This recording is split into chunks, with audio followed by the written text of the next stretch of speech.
बारिपदार मधुबन ठारे आड़ीबंध स्थिति संबंध में अनुध्यान कले मंत्री कृष्णचंद्र महापात्र। शुक्रवार अपराह प्राय 4 घटिका समय बारिपदा सहरर मधुबन दे जाइथिबा बुढ़ापणक नदी कूल होगा आड़ीबंध संबंध में प्रशासनिक अधिकारी सहित स्थिति समीक्षा करिसेंती ओडिशार गृह और नगर उन्नयन विभाग मंत्री कृष्णचंद्र महापात्र। तेबे किभली यथाशीघ्र आड़ीबंध निर्माण करा जाय परिबो से संबंध में सेठारे से आलोचना करथिबार सूचना मिली।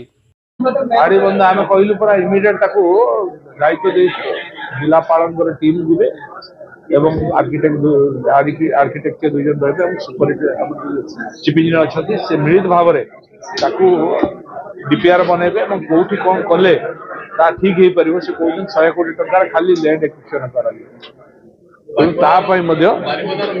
योजना करेंगे। जराड़ी सराड़ी को 2 कटरे आड़ीबंध हो पार जराड़ी सराड़ी एवं ग्रीनरी गछ लगी पारे सौंदर्यीकरण सहित जराड़ी सराड़ी जो पानी मिशुची दूषित पानी आसुची ट्रीटमेंट करके बुढ़ा छाड़ा पानी सुंदर।